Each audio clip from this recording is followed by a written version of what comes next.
मुस्तकबिल का भी फैसला करना है। पिछले कुछ सालों में एक आप अजीब दर्द से गुजरे हैं, जब एक झूठ का मायाजाल बुना गया। दिल्ली में बैठे हुए हाकिम ने आपको नए नए ख्वाब दिखाए और फिर सारे ख्वाब उसी तरह साबित हुए जैसे 15 लाख का जुमला साबित हुआ था। दुनिया की तमाम हुकूमतें देने के लिए जानी जाती हैं, लेकिन ये पहली हुकूमत है जो छीनने के लिए जानी जाएगी। उसने आपसे आपका स्टेटहुड छीन लिया, आपसे आपका रुतबा छीन लिया, मेयार छीन लिया, वकार छीन लिया। और ये पहाड़ों पर रहने वाले लोग, ये सरहदों के आसपास रहने वाले लोग, आपने मुझे दस्तार पहनाई है तो मुझे आज ऐसा लग रहा है जैसे मैं अपने गांव में खड़ा हूं, अपने लोगों के बीच में खड़ा हूं। और मैं वादा करता हूं ये जो दस्तार आपने पहनाई है, ये महज एक पगड़ी नहीं है, सिर्फ एक कपड़े का टुकड़ा नहीं है। ये आपकी इज्जत है जो आपने मेरे सर पे रखी है। मैं आपसे वादा करता हूं कि देश की पार्लियामेंट हो या हिंदुस्तान की कोई सड़क हो, जब भी आपके मुद्दों पर लड़ने की जरूरत पड़ेगी, आपको महसूस होगा कि आपका बेटा लड़ रहा है, आपका भाई लड़ रहा है, भले ही मैं पैदा आपसे हजारों किलोमीटर दूर हुआ हूं। ये इलेक्शन बहुत जरूरी इलेक्शन है और इफ्तिखार अहमद साहब को नुमाइंदा बना करके कांग्रेस पार्टी ने, अलायंस ने आपके बीच में भेजा है। यहाँ जो हमारे नेशनल कॉन्फ्रेंस के साथी हैं, मैं उनका भी खैर मकदम करता हूँ। क्योंकि जल्दी जाना है तो एक एक करके सबका नाम नहीं ले सकता, मेरी मजबूरियों को समझिएगा। कांग्रेस पार्टी के जो हमारे ओहदेदारान हैं, जो संगठन के साथी हैं, उनका भी खैर मकदम करता हूँ। और सबसे ज्यादा आपका खैर मकदम करता हूँ जो इस धूप में, शिद्दत की धूप में, पसीने में यहाँ पर बैठे हुए हैं पिछले कई घंटे से इंतजार में। हम श्रीनगर से उड़े, फिर हमें सूरनकोट में बफलियाज में एक सभा करनी थी तो थोड़ा सा देरी हुई, लेकिन आप यहाँ बैठे हैं। नया पाने की चाहत में पुराना छूट जाता है, तुझे अपनाऊं तो मुझसे जमाना रूठ जाता है। मोहब्बत पढ़ने लिखने में बहुत आसान है, लेकिन मोहब्बत को निभाने में पसीना छूट जाता है। मैं जानता हूँ आप उस मोहब्बत की बुनियाद पर यहाँ बैठे हुए हैं। एक चीज का ख्याल आपको करना है, 25 तारीख को जब घरों से निकलिएगा तो आप ये मान के चलिएगा कि दो ताकतें हैं इस देश में। लड़ाई दो विचारधाराओं की है, एक तरफ नफरत खड़ी है और एक तरफ मोहब्बत खड़ी है। और मोहब्बत में अपना नुमाइंदा बना करके इफ्तिखार अहमद साहब को आपके बीच में भेजा है। आज से कुछ दिन पहले की तरफ देखना शुरू करिए, कुछ साल पहले देखना शुरू करिए, जब पूरा मुल्क ने आपसे नजरें फेर ली थी। कोई आपके जख्मों की तरफ झांकने को तैयार नहीं था, बात करने को तैयार नहीं था। ऐसे वक्त में एक इंसान उठा दिल्ली में और उसने कहा कि मैं कन्याकुमारी से कश्मीर तक जाऊंगा, एक नारा दूंगा, नफरत छोड़ो भारत जोड़ो, 4000 किलोमीटर पैदल चलूंगा। उस शख्स का नाम राहुल गांधी है। मैं उसका सिपाही बन के यहां आया हूं।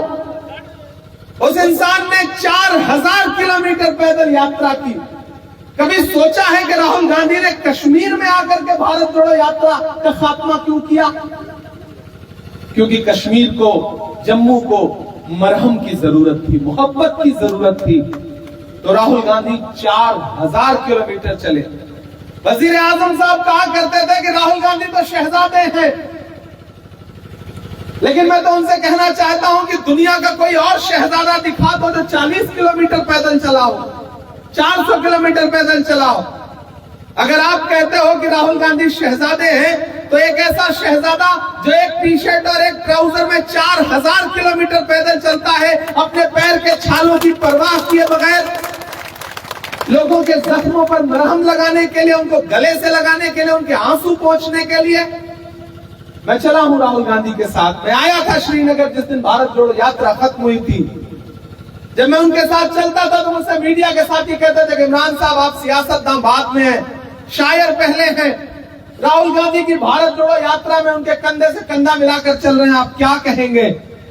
तब मैं बस एक शेर सुना देता था कि जो हर जालिम से टकराएगी वो आंधी बनाऊंगा, जो हर जालिम से टकराएगी वो आंधी बनाऊंगा, नए अंग्रेज आए हैं नया गांधी बनाऊंगा।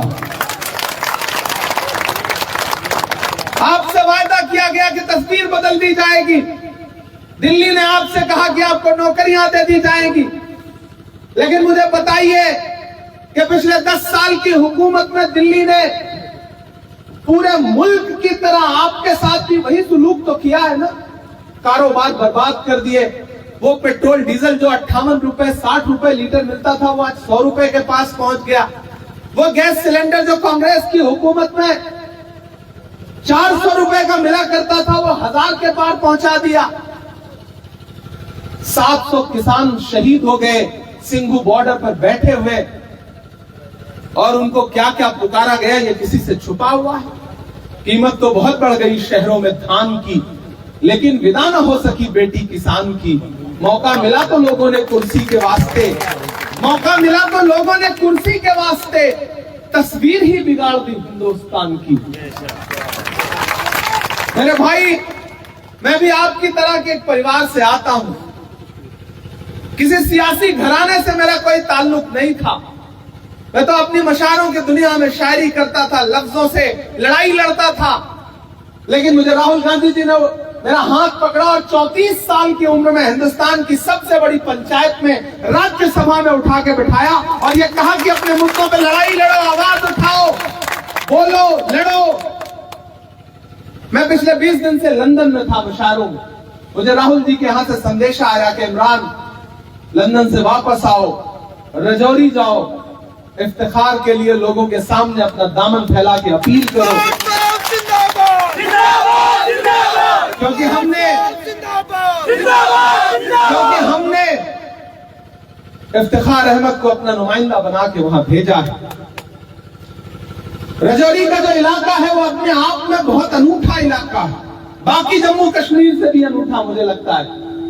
हर समाज के लोग यहां रहते हैं, एससी हो, एसटी हो, गुज्जर हो, बकरवाल हो, पहाड़ी हो, हिंदू हो, मुसलमान हो, सिख हो, ईसाई हो, हर मजहब के, हर धर्म के मानने वाले लोग सरहद के बिल्कुल करीब हिंदुस्तान का झंडा लेकर के, तिरंगा लेकर के अपने पूरे जज्बे के साथ यहां रहते हैं।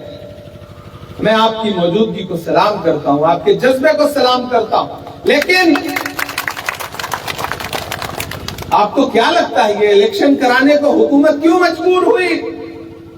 ये राहुल गांधी जी की भारत जोड़ो यात्रा का असर है कि दिल्ली की हुकूमत को मजबूर होकर के जमहूरी निजाम बहाल करना पड़ रहा है, जमहूरियत को लागू करना पड़ रहा है, और आपके बीच में इलेक्शन करवा करके आपको फिर से वो हक देना पड़ा जिससे आपको महरूम कर दिया गया था। लेकिन आप अपनी खुददारी के साथ जीने वाले लोग हैं। कोई कितना भी जुल्म करे, आप अलग ऐलान कहते रहते हैं कि हम आतिशे सोजा में भी हक बात कहेंगे, कुंदन की तरह दहर में ताबिंदा रहेंगे। तारीख बताती है कि हर दौरे सितम में हम जिंदा थे, हम जिंदा हैं, हम जिंदा रहेंगे। आप इस खुददारी के साथ जीने वाले लोग हैं, और मुझे अच्छा लगता है कि जब मैं आपके इलाके की नुमाइंदगी करते हुए दिल्ली में मियां अल्ताफ साहब को देखता हूं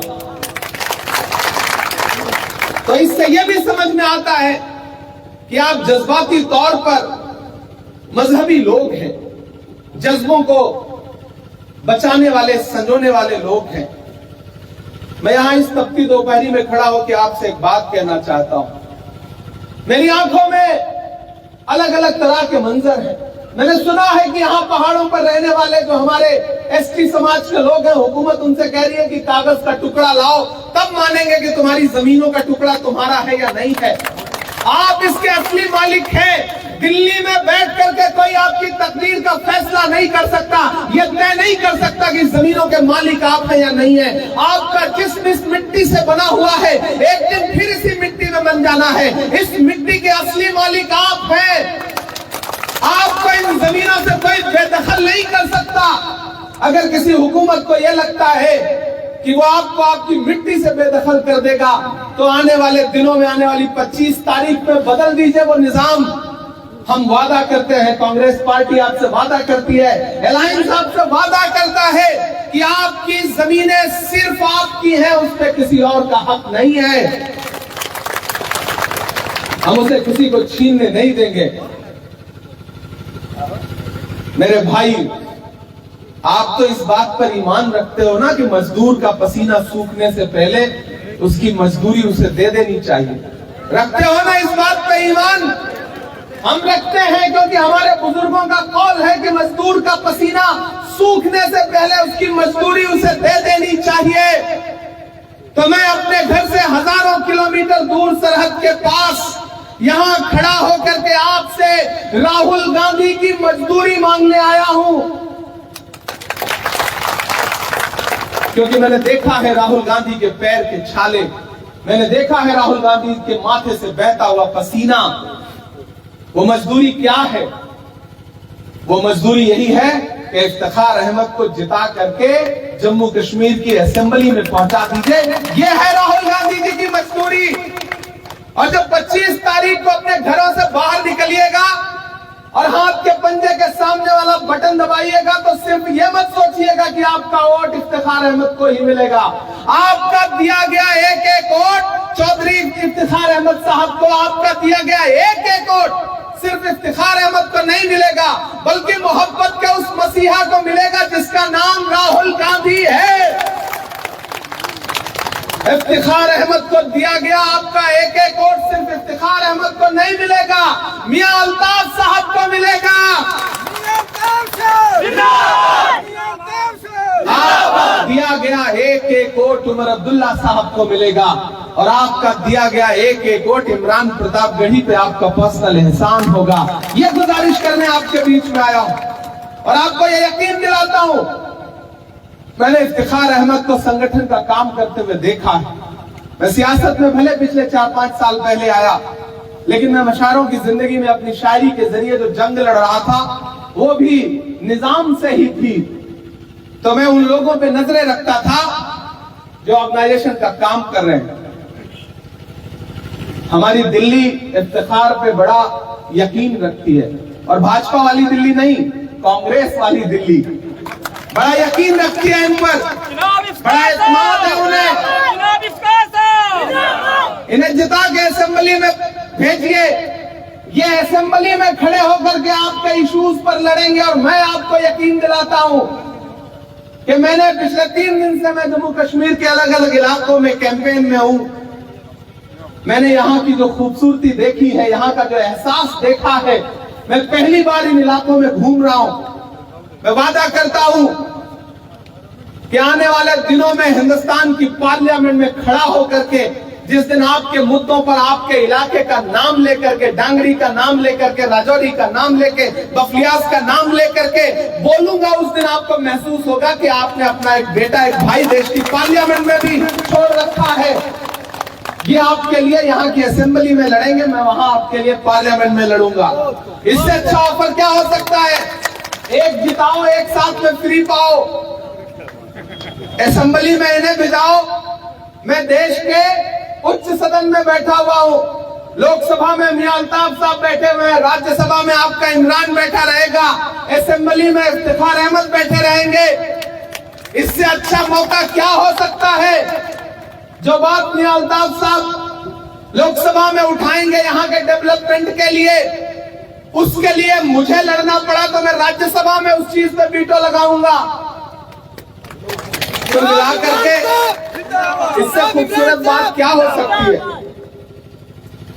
मैं आप सबका बहुत शुक्रिया अदा करता हूं, खासतौर से स्टेज पे जो हमारे बुजुर्ग बैठे हैं। आप इतने प्यारे लोग हैं कि यहाँ आने के बाद बस दिल करता है कि बोलते जाओ, यहीं बैठे रहो, लेकिन सियासत की अपनी मजबूरियां हैं, मुझे अगले जलसे के लिए जाना है। लेकिन एक वादा करता हूं आपसे, एक वादा करता हूं आपसे कि आप इफ्तिखार को जिता करके असेंबली भिजाइए। इंशाअल्लाह आने वाले दिनों में एक बार फिर आपका शुक्रिया अदा करने आपके बीच में आऊंगा। ये मेरा वादा है आपसे, वादा है मेरा आपसे। हम डेवलपमेंट की बात करते हैं, हम नफरत की बुनियाद पर राजनीति नहीं करते। हिंदुस्तान में एक अकेला वाहिद नेता है।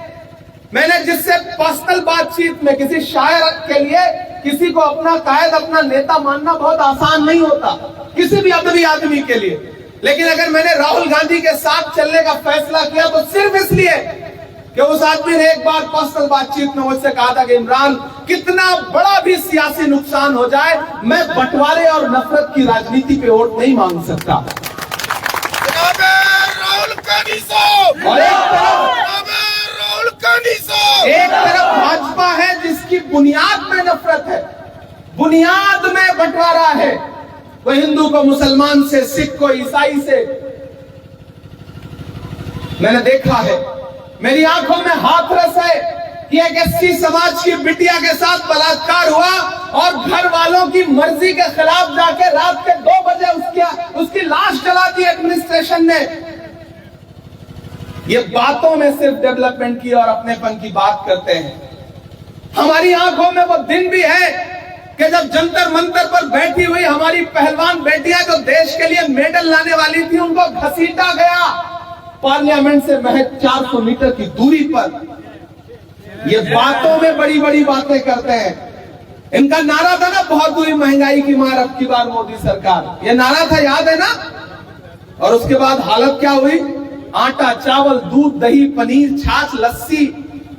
भाजपा की सरकारें वो सरकारें हैं कि जो फिल्में तो टैक्स फ्री करती हैं लेकिन कफन पर जीएसटी लेती है, कफन पर। चिता की लकड़ियां तक महंगी कर दी। इसलिए किसी मुगालते में मत रहिए, किसी झांसे में मत रहिए। यहां हमारी माएं बहनें बैठी हैं, महिला सशक्तिकरण की बात करते हैं प्रधानमंत्री जी। आप सुबह जब रसोई में जाती हैं चाय बनाने के लिए, तो दूध हो, चाय की पत्ती हो, शक्कर हो, क्या नहीं महंगा कर दिया? जब आप सब्जी बनाने के लिए कढ़ाई में रसोई का तेल डालती है, तो वो तेल जो 70 रुपए लीटर मिलता था आज 200 के पास पहुंच गया। क्या नहीं महंगा कर दिया? सिर्फ अपने चंद उद्योगपति दोस्तों के लिए। इसलिए मैं आपसे अपील कर रहा हूं कि इस इलेक्शन में कांग्रेस का साथ दीजिए, अलायंस का साथ दीजिए, क्योंकि सरकार बनने जा रही है। मैं पूरे जम्मू कश्मीर के अलग अलग एतराफ में कैंपेन करता हुआ यहां पहुंचा। सरकार बनने जा रही है, और जब सरकार बनने जा रही है तो उसमें अपना नुमाइंदा भेजो, अपने वोट से चुना हुआ नुमाइंदा भेजो, ताकि कल को जब सरकार बनी रहे तो आप उनका गिरेबान पकड़ के कह सको कि हमारे वोट से एमएलए बने हो, हमारे काम के लिए। अपनी सरकार से भी लड़ना पड़े तो लड़ो, क्योंकि हमने नुमाइंदा बना करके भेजा है आपको। मैं आखिर में जाते जाते आपका शुक्रिया भी अदा करता हूं और एक नज्म सुना के जाता हूं कि जख्म पर जख्म खा के निकले हैं हाँ, मगर मुस्कुरा के निकले हैं। जख्म पर जख्म खा के निकले हैं हाँ, मगर मुस्कुरा के निकले हैं। सर झुकाने का हुक्म जब आया, ये मिसरे मेरे हैं, लाइनें मेरी हैं, लेकिन तर्जुमानी आपकी धड़कनों की है इन मिसरों में, राजौरी वालों। के सर झुकाने का हुक्म जब आया और भी सर उठा के निकले हैं, नारे हक लगा के निकले हैं, नारे हक लगा के निकले हैं। हर सितम का जवाब आएगा, देखना इंकलाब आएगा। हर सितम का जवाब आएगा, देखना इंकलाब आएगा। अच्छे दिन का किए थे जो वादा, जो अगली लाइन आ रही है ना, उसको सुनने के बाद आपकी तालियों का शोर दिल्ली तक जाना चाहिए, जो मैं मिसरे पढ़ रहा हूं। फिर से सुनिए कि हर सितम का जवाब आएगा, देखना इंकलाब आएगा। अच्छे दिन का किए थे जो वादा, उनका दिन भी खराब आएगा, उनका दिन भी खराब आएगा।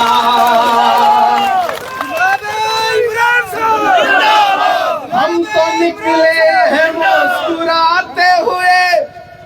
आजकल चेहरा देखिए, हम तो निकले हैं मुस्कुराते हुए और वो तिल मिला के निकले हैं, नारे हक लगा के निकले हैं, नारे हक लगा के निकले हैं। भाजपा सिर्फ झूठ बोलती है।